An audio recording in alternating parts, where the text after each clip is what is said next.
All right. Thank you again for joining us for our second official meeting of the Sustainability Advisory Council. We have a packed agenda for today, so I'm just going to run through that quickly so everyone gets a lay of the land of kind of what our goal is for our time together this morning. For the first half hour or so, we're going to focus on getting us all back up to speed with a quick summary of what happened last time we were together, as well as what's happened since then, including the public listening sessions we held, as well as the first meeting of the student subcommittee. We'll then jump back in and go over our slightly updated process that we're going to be following for the rest of our time together here into next year. After that, we're going to be joined by our guests at about 9 o'clock from the University of Illinois Urbana-Champaign. They're going to be discussing their work in developing a sustainability strategy and a climate action plan for their school, with a focus on the process that they used, particularly how they thought and focused on thinking about change and adapting to change as needed. We'll then use, hopefully, the second half of our time together here to dive into the unifying principles document, which was shared at the end of last week. It will be kind of key to our process going forward, and have a good discussion around does that make sense and how we're going to use that to evaluate our priorities. So we don't really have a time for a big round of introductions, but I just want to throw this up here to remind everyone who is on the call with us.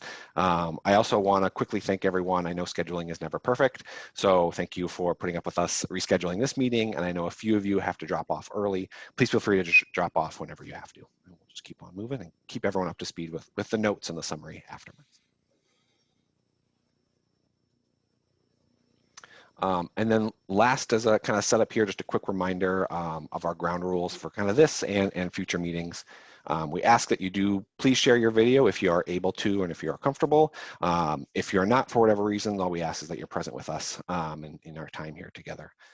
Please mute yourself when you're not talking so we can limit background noise.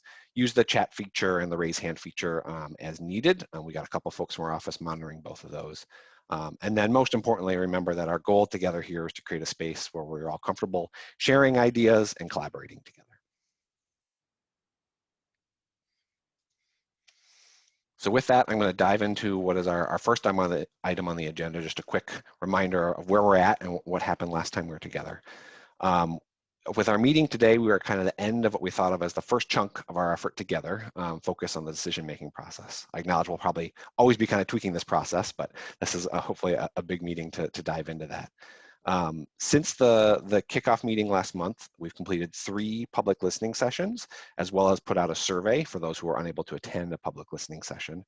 And then after our meeting today, we're going to transition to a number of meetings where we focus in on the specific sustainability opportunities that we have and start to evaluate those going forward. And we hope that our discussion today will help us inform how we do that evaluation process.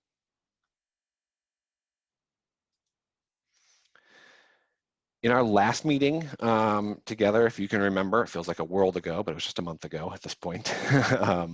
We spent some time reflecting on our purpose, the purpose of the council, specifically how that purpose was framed by the Lieutenant Governor, as well as our campus leaders.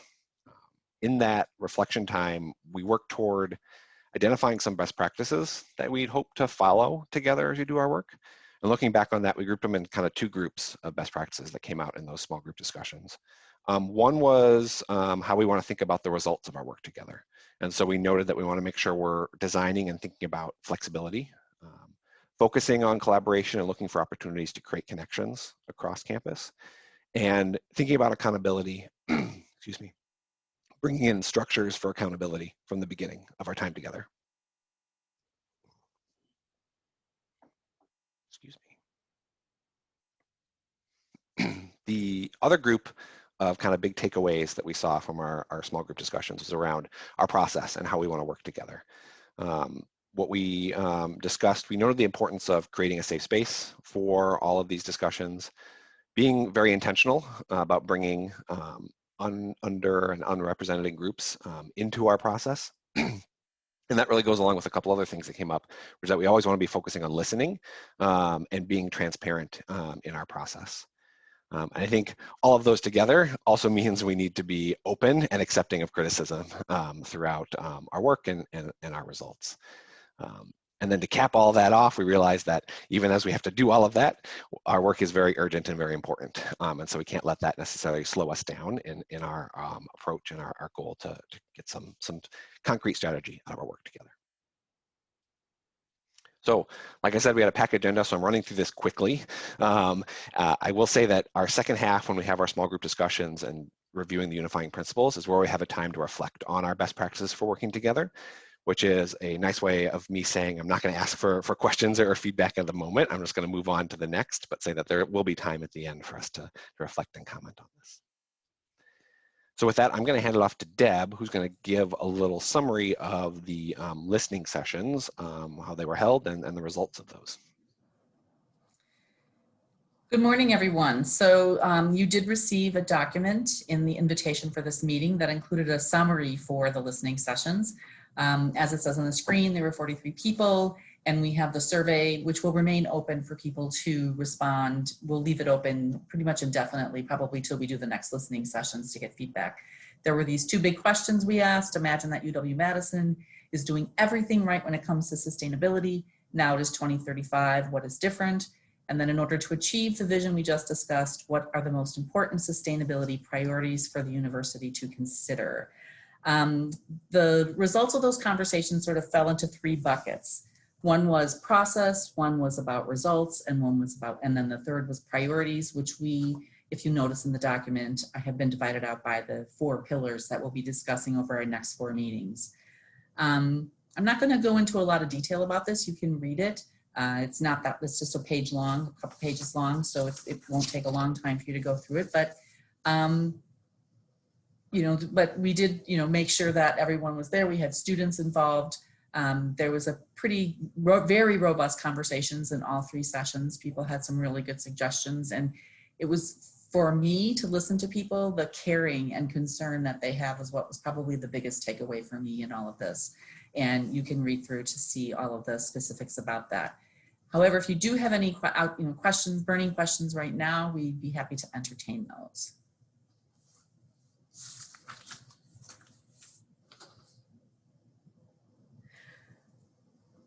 Yes, there's a note asking that we resend the summary document. Maybe we can have someone take care of that. Alex, send that out.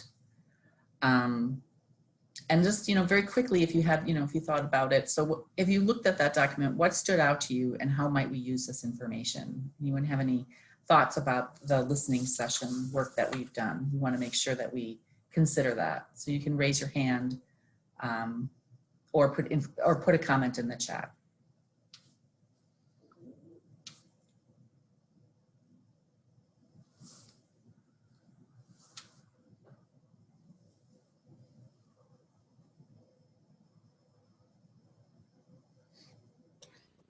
So I thought the suggestion or the input that we want to have some campus-wide freshman or some sort of a experience that brings all the Badgers together was quite interesting. This was in the 3A, I believe. Yeah. And that brings like an identity for all the Badgers. That's very interesting. That I thought, because that was something that was on my mind for myself after the last discussion we had, last meeting we had for the kickoff. Good, thank you. Anyone else have anything that they want to comment on or anything that isn't clear when they look through the document? So we did you all did a survey of the courses that fit sustainability. Do we have enough to do 3A?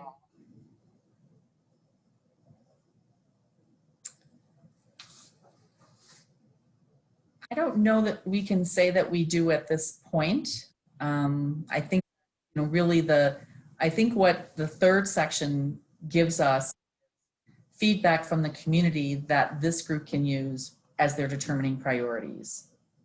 So there's clearly an interest on the part of some, you know, folks in the listening sessions on that idea. And I'm sorry, I think my dog is going to bark and I'm not going to stop her. I can jump in, Deb. Okay, thanks. You beat me. Deb, Deb is right on. You're right. We've done a survey and we have that new sustainability course attribute. I think the short answer at the moment is we're not sure, but that is actually one of the things that we've been discussing about in preparation for our academics deep dive at our next meeting.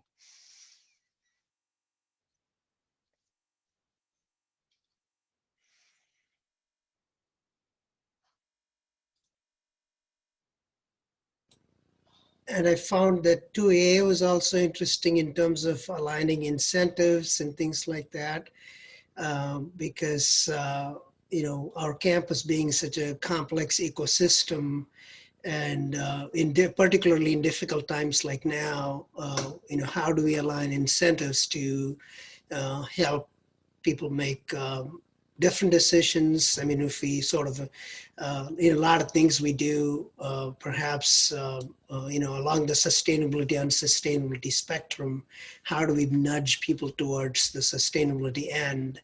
And in each personal decisions, aligning incentives is a big challenge. And I'm glad that it came up, and, whatever we can do to develop that, and have recommendations, I think it's right on.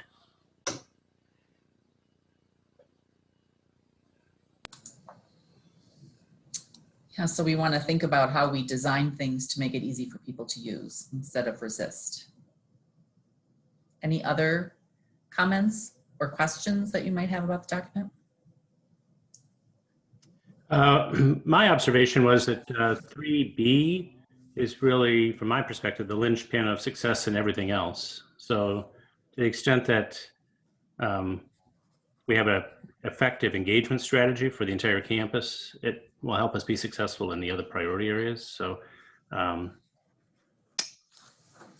that one really spoke to me. Like, if it's seen as a campus priority, if everyone talks about it, knows the story, knows it's a priority, it makes it easier to do the other ones, right? So, yeah.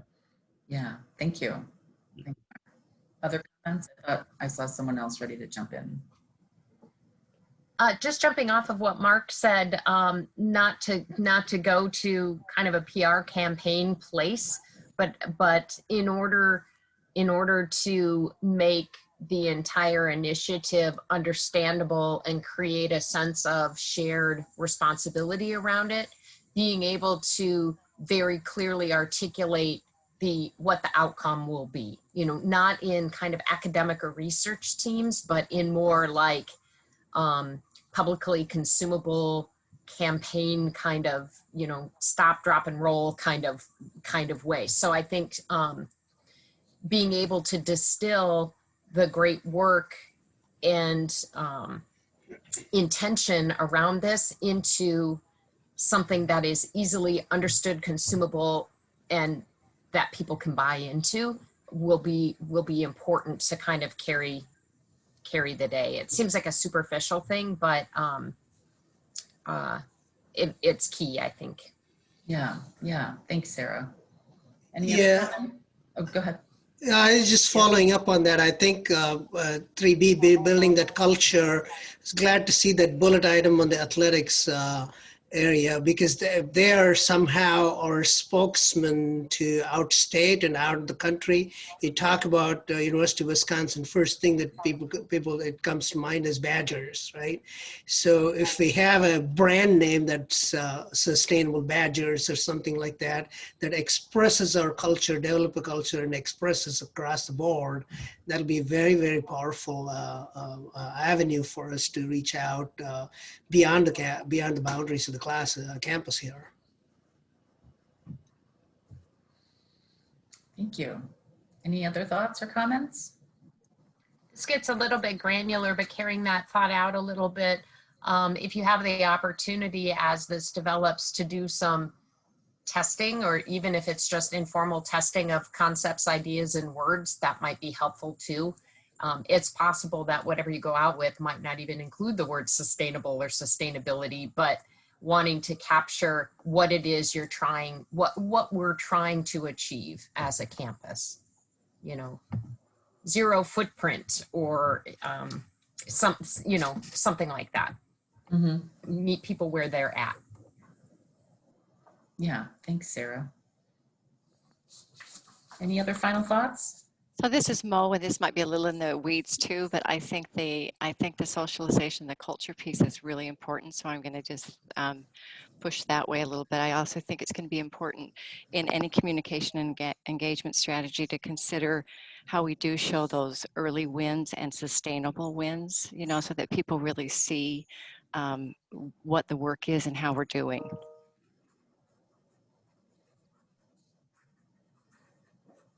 Okay. Final thoughts before we move on? Oh, I just want to congratulate the team to get this, bring this together, because these surveys are not easy to conduct, listening sessions and distilling all of that. I think it's really commendable what you've all done. They're an awesome bunch, I gotta say. All right, so on that lovely note, I'm going to hand it over to Natalie and her team to give us the feedback from the students. Good morning, everyone. My name is Natalie. I am the ASM representative here for the SAC board. So on October 30th, Emma, Michael, and I hosted our first student subcommittee meeting. This first meeting primarily just kind of went over what our role is. We also reviewed the listening sessions and the kickoff meeting, just kind of getting a feel of how we felt about them, kind of getting to know each other more since we are on this Zoom format. So that was a lot of fun trying to meet everyone. And then the second half of the meeting, we essentially kind of prepped for this meeting. So we went over what we'll be talking about in this board meeting today and kind of how the subcommittee is going to feel about it. So what we did is that we broke into 3 groups led by Emma, Michael, and myself. And we discussed what the student subcommittee should do and how we should impact our decisions and how our values align. So together we kind of identified 4 points, I would say, that the subcommittee is going to take in our own prioritization process, and just kind of things to think about as we go on through the year. So our first one is we will be prioritizing student initiatives that, you know, engage student involvement on campus, prioritize social sustainability, kind of ideas that reflect on the Wisconsin idea, like when we come to, as a freshman, we come to Wisconsin and really playing on that role. And then just kind of in general, just to make sure that we're not deterring away from initiatives that may be difficult but have a high impact, and kind of vice versa, and creating a sort of balance as we go on through the year. So I know that was super short, but it also was our first meeting, so we didn't have too much to discuss besides getting to know each other. So if you have any questions, you can reach out to me, Emma, or Michael and I, and we'd be happy to answer. So that's all I have. Thank you.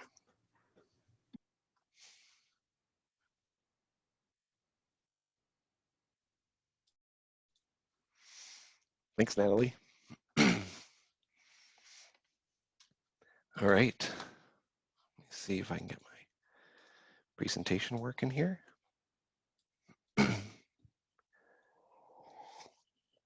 So what we're going to just touch on quick before our guests arrive is a little bit back to reviewing our process.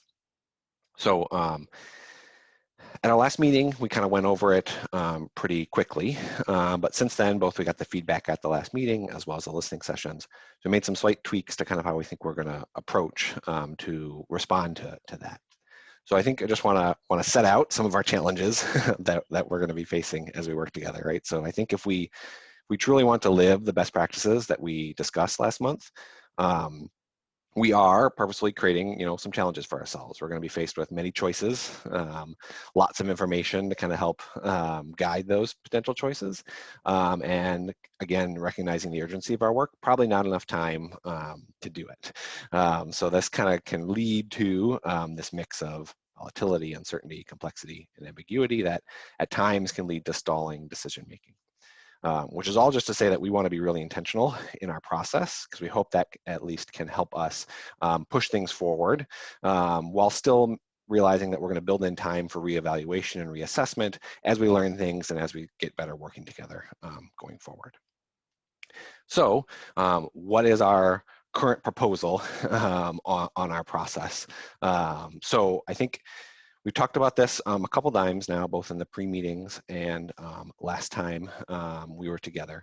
But our process is really going to begin with this idea of priorities, right? So when we say priority, what we're looking for are things that are like an action statement that describes some sort of intended outcome we have for campus or campus and our community. Each one of those priorities, we imagine we will provide examples of initiatives, basically projects or programs that could be completed that would help us ultimately realize that priority. We, being the Office of Sustainability and the staff supporting the work of the council, are developing kind of initial inventory of what these priorities are that we could consider. We're basing that off of a number of different areas. So one would be our STARS assessment and the gap analysis, comparing our work to our peers and our peer best practices, as well as just the experience of our staff, both here on campus and outside of it, and looking at different opportunities we may have to advance sustainability on campus. Identifying those leading peers and the best practices that they do, whether that's in STARS or otherwise, as things we could consider as a sustainability priority. And then, of course, just like we went through a second ago, what we heard from the campus community as priorities, and what we've heard in the listening sessions, and what we've heard from this team, as well as the student subcommittee team as we get together, are all sources that we're going to be pulling together to help develop this inventory of priorities for us to consider. With that said, we want to make sure that we have a process that allows us to evaluate these priorities in a meaningful way, and then ultimately think about what makes sense for saying are things that we should be focusing on in the near, the mid, and the long term. What you heard us talk about, I think previously, is this idea of thinking about impact and feasibility as kind of two poles in which we're going to evaluate these.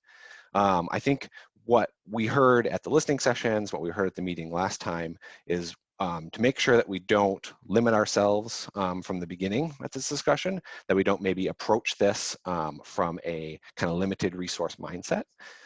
So the slight tweak that we're going to make to our process from last we discussed is really focused on impact first. As we dive in over these kind of next 4 meetings, where we'll be looking at sustainability priorities aligned to the 4 categories outlined in STARS, we want to think about what are the impacts of these potential priorities. And that's where we brought in that unifying principles document, which was shared, I think, on Thursday in an email last week.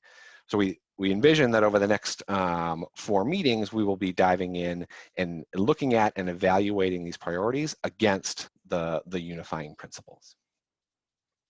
Then we'll have time. We're not putting aside the idea of feasibility. We understand that is very, very important, and we need to be honest with ourselves about what can be done. But that's where we have the time after we do the initial priority review to come back and say, do these kind of all together, do these highest impact priorities make sense?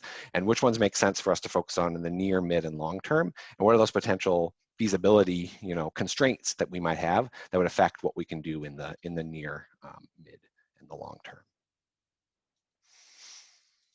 And of course, all that then would come together into a report that we pull together, at least at the end of our first year of work together.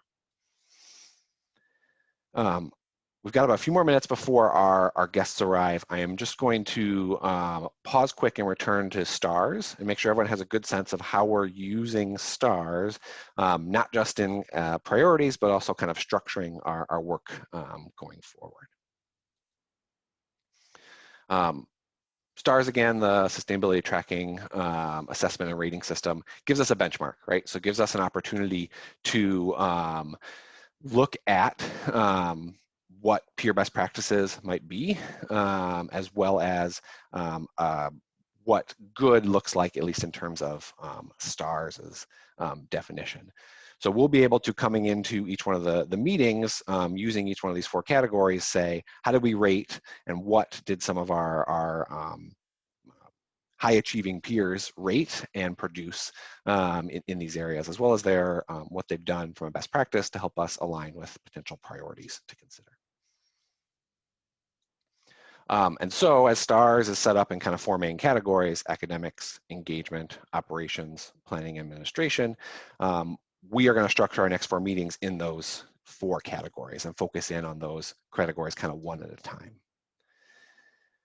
But we don't want to be putting a kind of artificial structure that doesn't fit with necessarily exactly how sustainability works on campus, right? If you remember back to Missy's talk at our last meeting, we aren't going to abandon the idea of thinking about systems, focusing on systems. So while we will align a priority to a specific STARS category, we could have initiatives that support that priority, that advance multiple different priorities in different categories. So we really want to keep thinking about this kind of systems idea. So for example, I think in the example priority that was shared at our last meeting and shortly after that, this idea of sustainable procurement. So that would fall under the STARS category of operations. And so we'll talk about that idea in the operations meeting.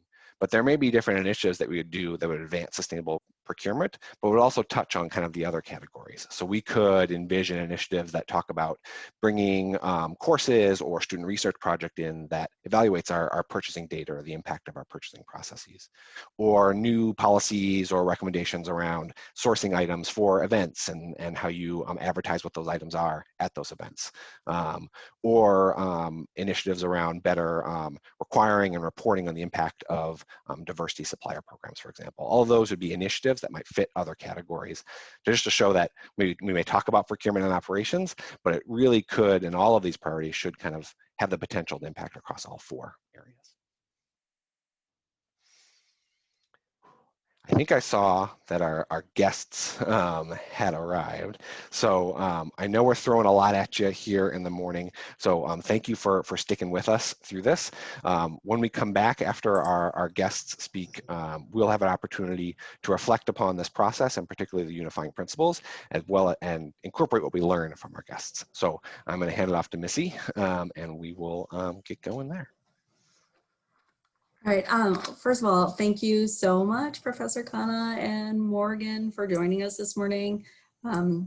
We just publicly acknowledge that I had some experience down in Illinois.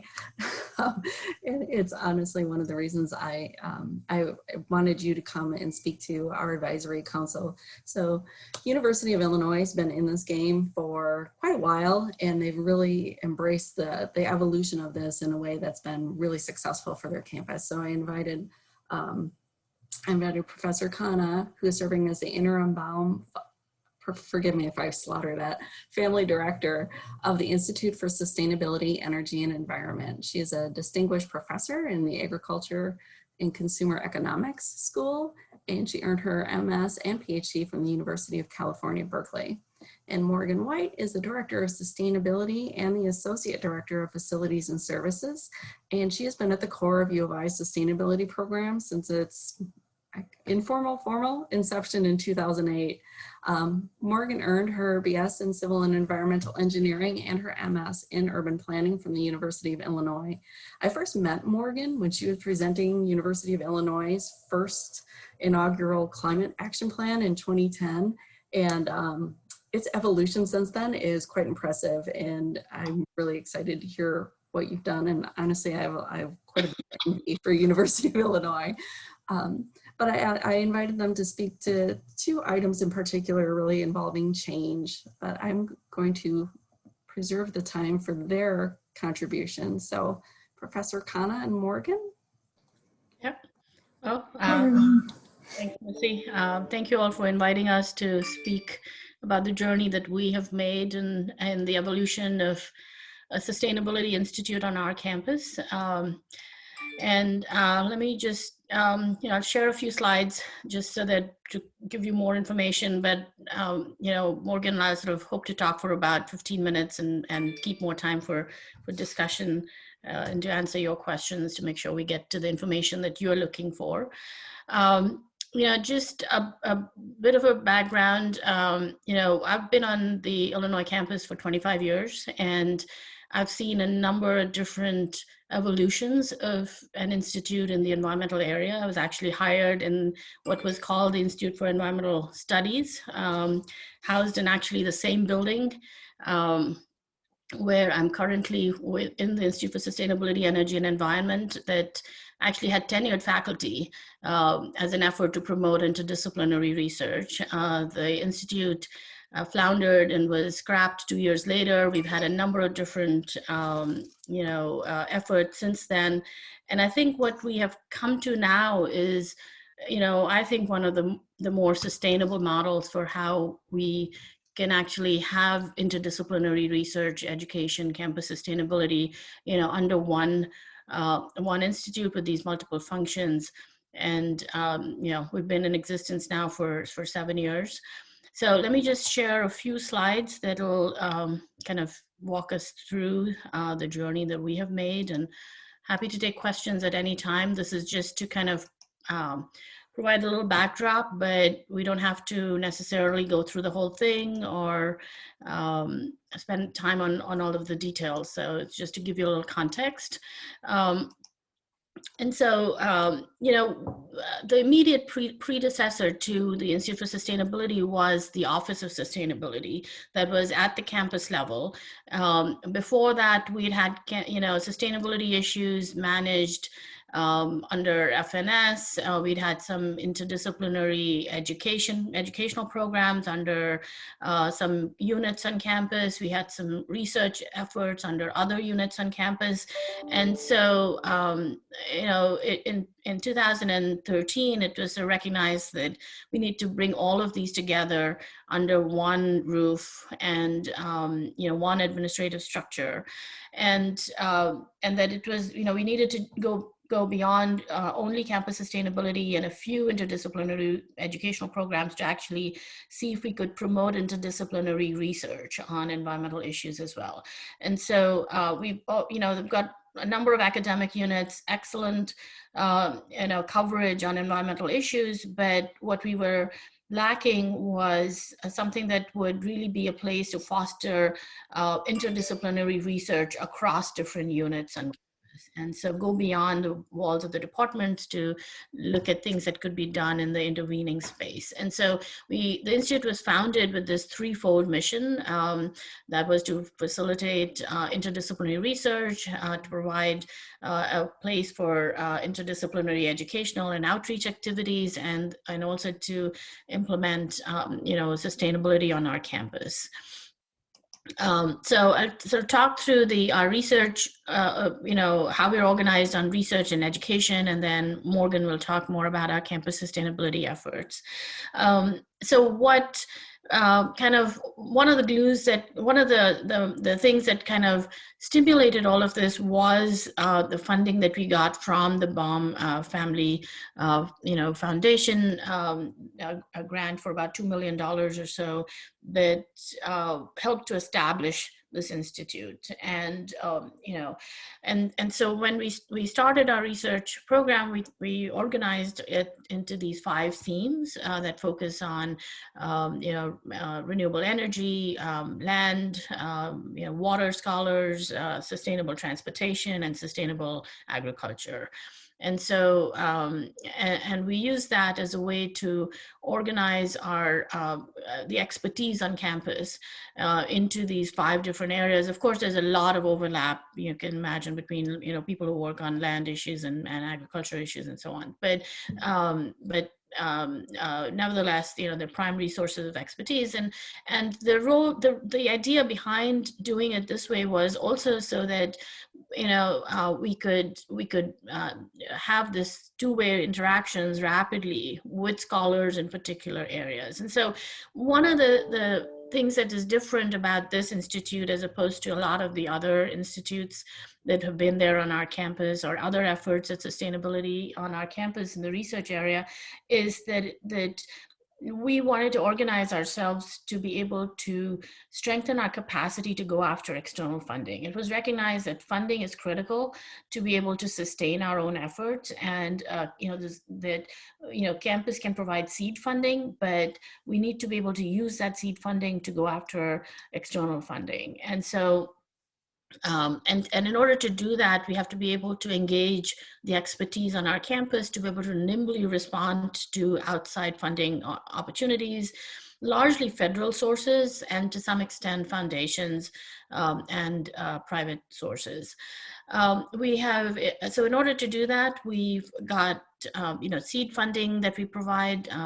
We've experimented with different levels of seed funding, large funding, small funding. We've come to the realization that small seed funding distributed wisely to efforts that are that with that funding can actually go over can really become competitive in external funding, works better than a few large grants.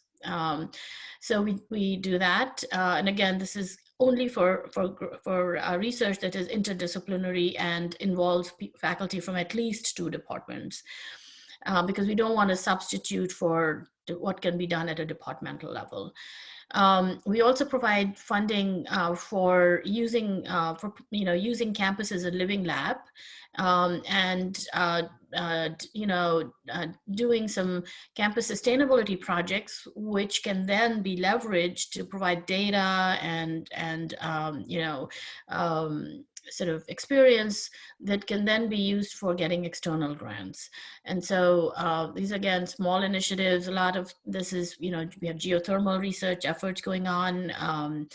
We have, ways to improve, bike sheds, new materials, things like that, which actually have wider application beyond what is being done on campus. But in the process, they help to enhance campus sustainability, and then they can also help to enhance research programs. So we're trying to link the 3 initiatives that we have, the 3 missions that we have, so that they're actually synergistic with each other. Actually, I realize I should put this. And so we have these. Madhu, we see your whole all right. slide system. Yeah. Well, okay. That's how we do it. That's how Mary and I always do it. We just leave it like that so we can see. Yes, sorry. So for each of these areas, we have created these networks of scholars, which are listservs, and that are pretty extensive in terms of categorizing faculty by their areas of expertise. So it's actually quite easy to go and find on our website if you're looking for particular areas of expertise. And this helps us when we're trying to form research teams and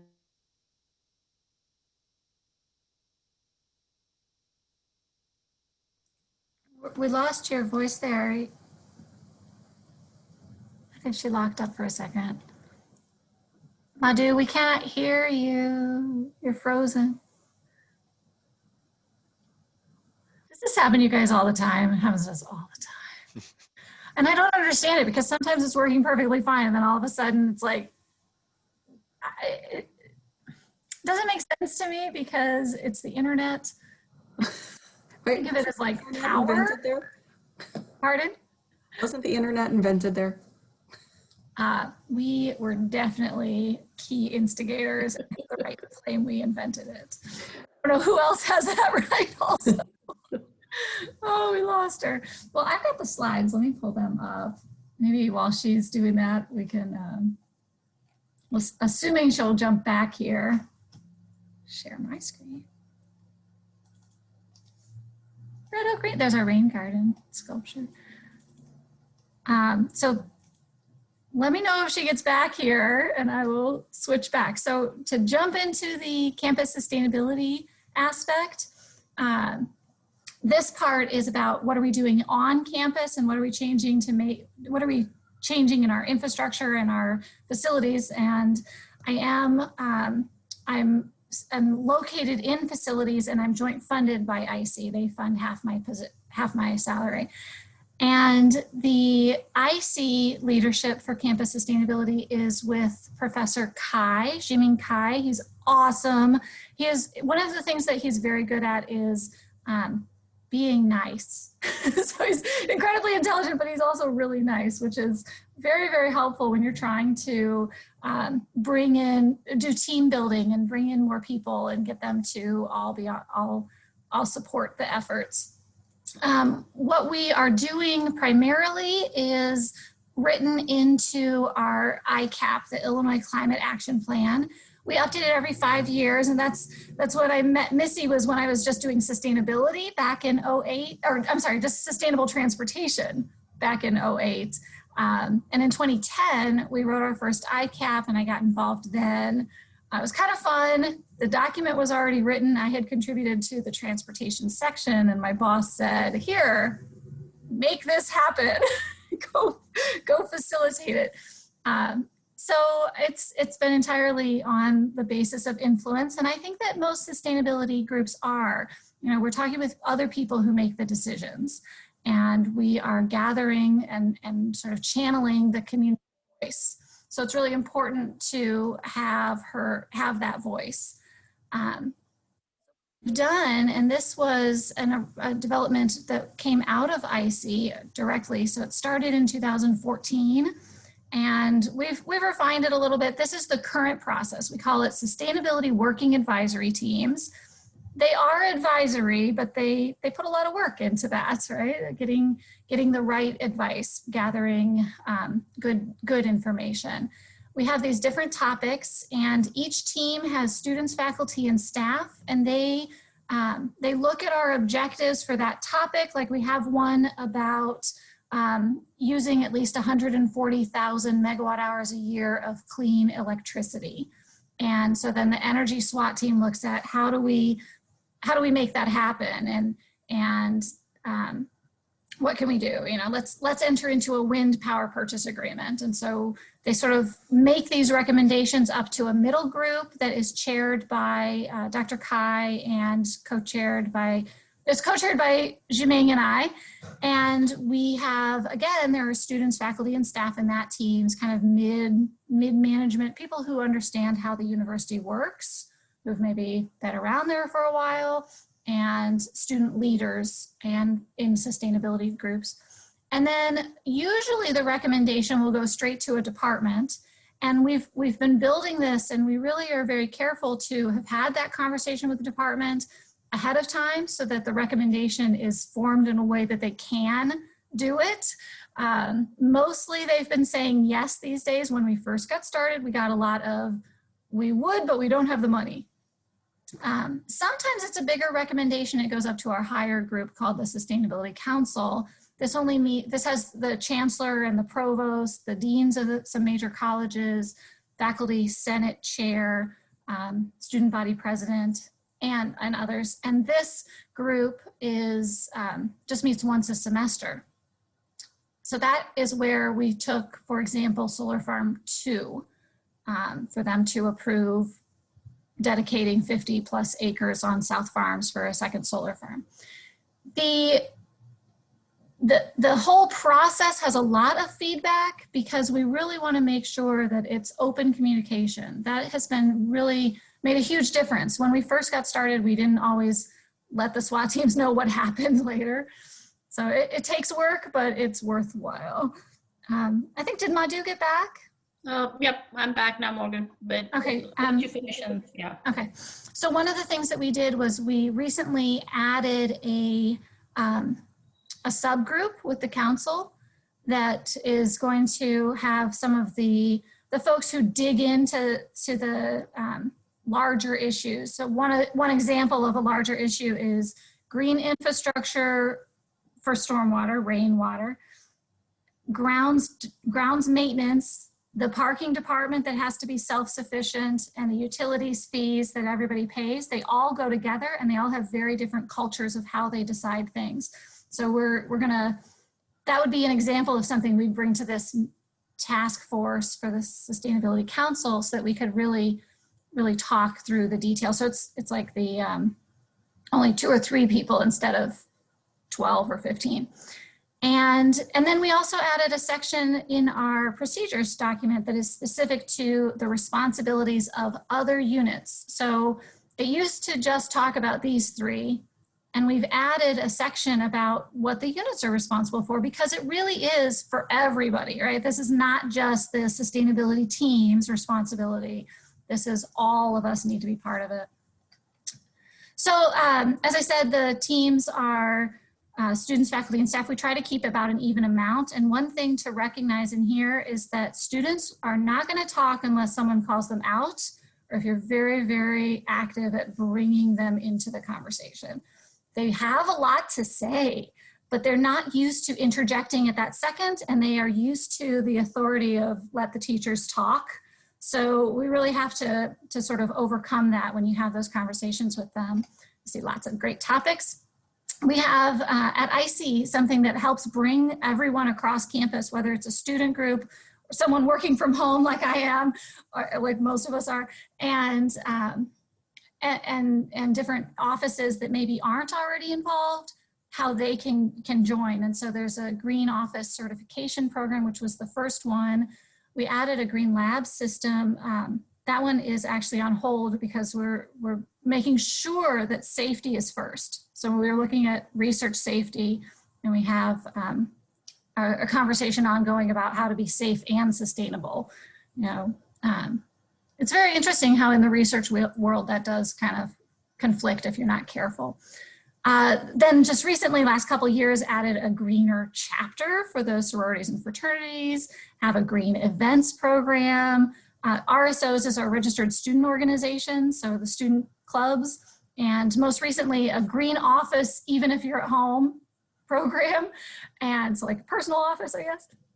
So these things here really help people who would normally not be thinking about it to look at different topics. And we use it to communicate about those different topics as well. So like we now have a bike share program. So now there's a point on there related to bikes, that kind of thing. Of course, we're very happy of our awards. One of the things that we've done recently you might want to do is the Bee Campus USA. That I think that, I don't know if you guys are registered, but it is pretty straightforward, a lot like Tree Campus, but about pollinator supportive plantings. And we are very excited to have won the leadership award from Second Nature last year. And then Madhu, you want to go back to your screen or?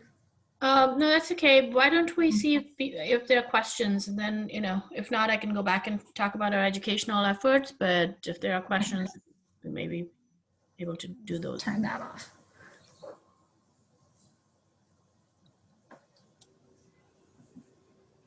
Thank you. So thank you, team. I'm one of the faculty members here from the College of Engineering that participates in the council.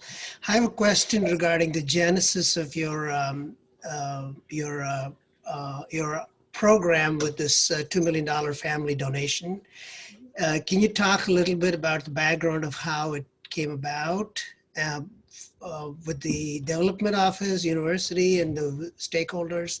Can you talk a little bit about the dynamics of how it came up?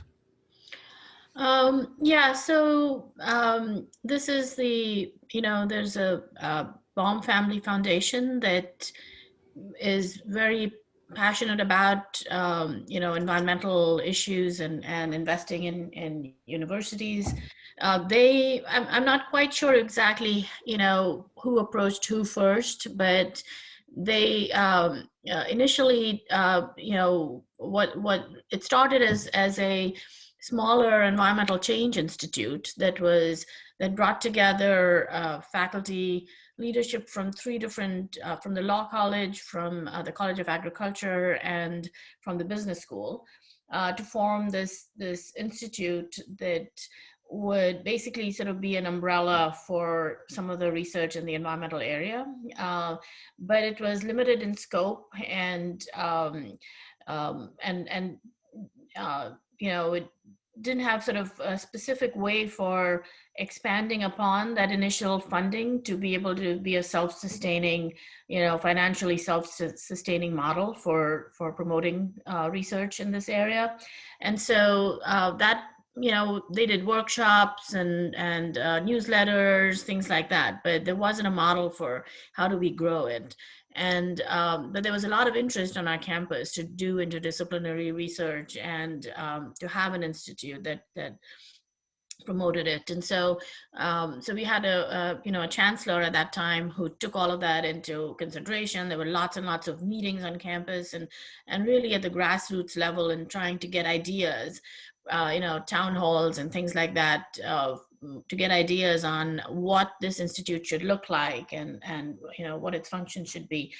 And then we worked with that foundation to provide this, to convert this and create this institute. So and along with that, so that the $2 million provides an endowment that provides some annual funding for, basically supports an endowment for the director, and then campus at that time set up the institute, provided about $2.5 million that was used to provide seed funding. At that time, we actually started out with very large seed grants of $400,000 each. So there were like six major, groups that were funded on campus, that to kind of, with the hope that one or more of them would become successful and really launch into becoming centers within the institute and become multi-million-dollar centers. That unfortunately did not quite pan out for various reasons. It led to smaller grants and so on, but really and so we found that we were much more successful with these smaller grants, but being able to provide them strategically to promote research that was really at the edge, with a little bit of funding, could be propelled into becoming more competitive.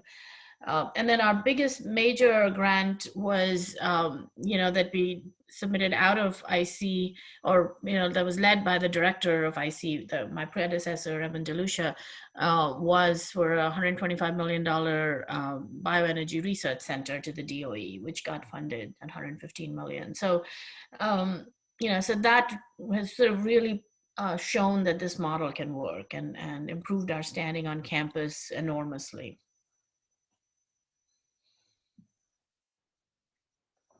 Yeah, thank you so much. The impressive accomplishments that you have. Thanks. I can talk briefly about our educational programs if you would like. Again, with our educational programs, we did not want to tread on the toes of any of the academic units, which is really, it's obviously their mandate to have educational programs, but we had a pre-existing minor in sustainability that was an interdisciplinary minor that was sort of languishing without having some really a driving force behind it. So when we started in 2013, 2014, we took that minor, we re-energized it, and we have made it into a something that students can, it's at the undergraduate level, and it is intended to give students not only interdisciplinary knowledge about sustainability and what are the tools you can use and how you can operationalize it, but also at the end we have a capstone class we've developed, and Morgan was instrumental in helping us to develop it, which is a project-based learning class, and we bring industry partners to provide projects to the class, and students work in teams along with their industry partner to address an issue that is of interest to the partner, as well as a learning experience for our students. So we have had companies like Accenture and Johnson Controls and others, as well as NGOs and some local government entities engaging with our students. So that is we're still growing that, but that's sort of really great opportunity for our students to get some practical experience in their senior year. We're now developing an environmental leadership program that'll be like a 2-week training, helping to train students in improving communications with the media, with policymakers, with advocacy groups, as well as learning about networking and how to become more prepared for a professional career in sustainability. And then we have a certificate in environmental writing, which is a 3-course certificate that prepares students for, again, communicating through writing, and that has grown into and becoming, leads. One of the courses has, they select the best articles and have started making a Q magazine, which is a really nice glossy magazine that we've got our 5th issue just came out. That's a great way for students to demonstrate and put something on their resumes, and it's an interesting read, at a very lay approach to kind of reading about scientific issues for the rest of us. So that's another example. And then lastly, a lot of the campus sustainability projects provide data and information that can be then used for projects in classrooms. And so we have, all the data that is collected is available. And so students can look at sustainability of, this building versus that building, different ways of transportation on campus. So again, our effort is really trying to make sure that we are closing the circle among our 3 mission areas. Beautiful. I know you guys have to go at 9:30, so I just really wanted to take a few seconds and thank you so much. Would it be okay if I gathered questions and followed up with you later? Absolutely. Yeah, Okay. yeah, certainly. And we can send you the slides if you like. So Oh, that'd be helpful too. Thank you so much. all right. All right, on I'll behalf send of them the to you. council.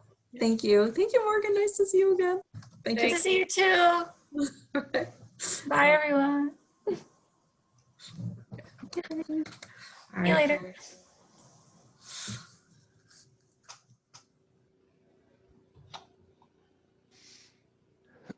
All right. Missy, you want to chat a little bit about the unifying principles, and we'll break out into our discussion. Yeah, so each of us were sent the unifying principles, and this is a starting point for discussion. But as Alex mentioned, we wanted to identify what brings all these different priorities together. So there are several that we have identified.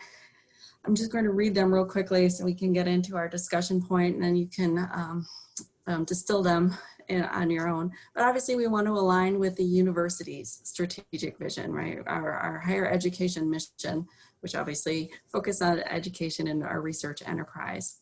I also wanted to talk about institutional collaboration.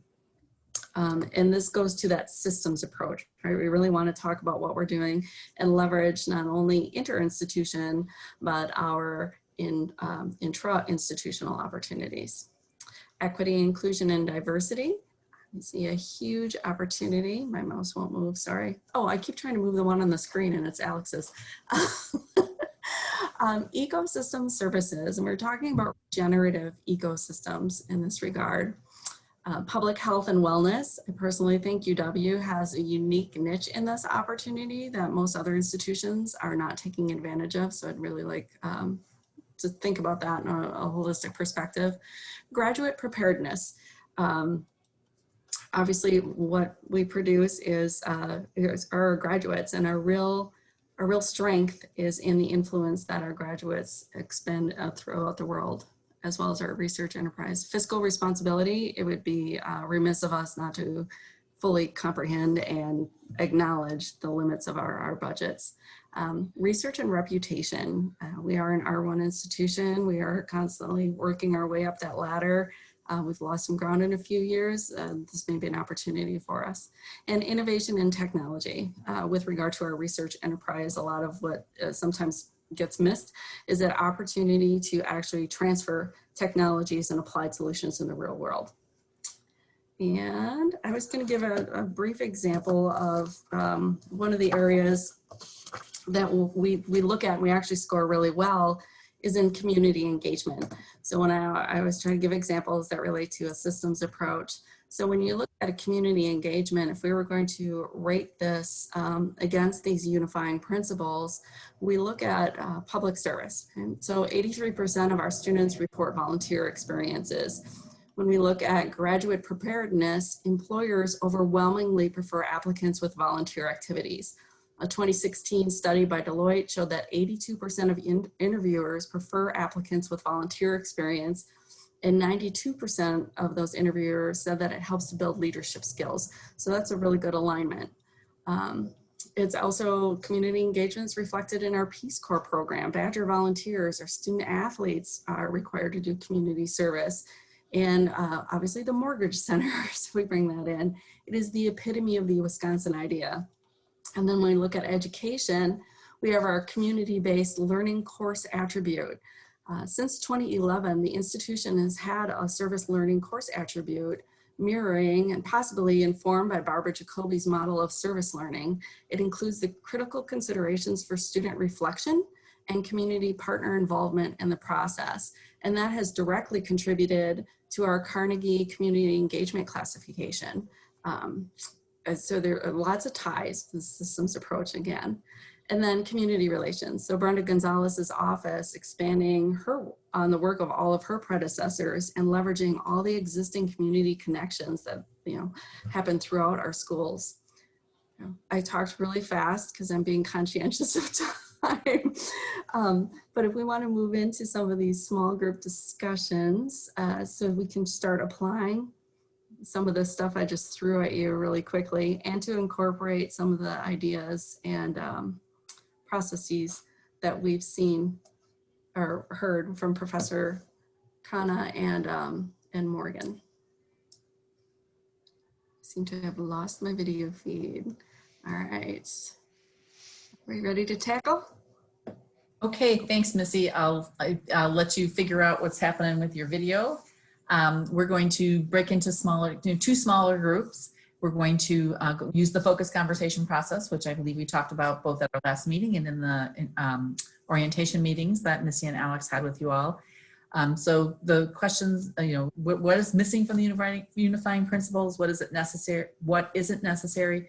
What information is necessary to evaluate priorities against the unifying principles? This is what we want to reflect on. We're going to use, we may change these as we go along. This is a learning organization kind of group, but we want to get some initial thoughts about this, and we'll keep coming back to it as we improve and change and learn and develop our understanding of them. So again, just to kind of move us along, Alex, if you want to go ahead and put us into small groups, our two groups, we'll get moving. Sounds good. See y'all on the other side.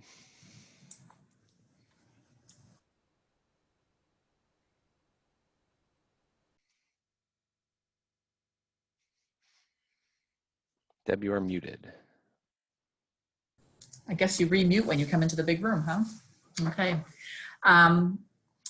I think the big thing that we talked about is we want to make the principles actionable, to make them clearer. Like, what are these really going to do for us? And in the interest of time, I mean, I think pretty much that was, and also to make them shorter. So some of them are givens. We're going to do them no matter what. We're going to be collaborative no matter what. So some of them maybe we don't actually need to call out, which would make it a little bit more manageable for people. So I'm just going to say that, and I'm going to let Nathan jump in if he has anything he wants to add from his group. Sure. Well, we had a really interesting conversation. I think I'm aware of time, so I'll try to keep this very top level. I think that there is a fair amount of support for the unifying principles in terms of their utility and the way in which they'll help us to kind of work together under the same framework to make decisions about these priorities.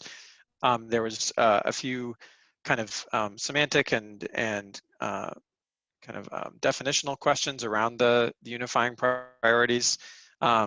And I think there was also a really important focus that came out in a couple of different ways on making sure that students are kind of part of all of the unifying priorities that we name their many roles on campus. And there's a lot of reasons for doing that. So I will keep it, let's see, 9:58, I will keep it quick. That's good for us. Amazingly fast. All right, well, we are just about at time. Just last for 1 minute here on next steps.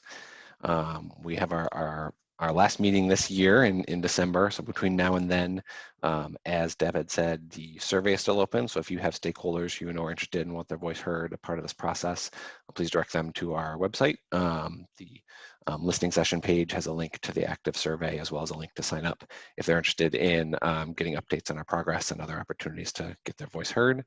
And then our plan for the next 4 meetings is hopefully to have a very similar cadence. In advance of the meetings, we will provide our first kind of inventory of priorities that we want to discuss for you to do a little, just look at beforehand and have a sense of what we're talking about. And then we'll come together, review our process again, see if we've addressed the comments for today. If there's other comments, look to potentially bring in another expert to give some context to the issues we'll be talking about, and then dive into the priorities, look for other ideas of priorities, interrogate them in kind of small discussions, and look at some evaluation. So we will follow up as usual with notes and these next steps immediately after this meeting, and then before our next meeting, the priorities that we are going to discuss. And our next meeting is on the academics category, so it'll be academics related categories, priorities. I think I don't even have a minute, but does anyone have any questions? Yeah, and thank you for your time. All right. Thank you, everyone. Really appreciate your time this morning. Thank you. Have a good day. Thanks all. Bye. Have a good holiday.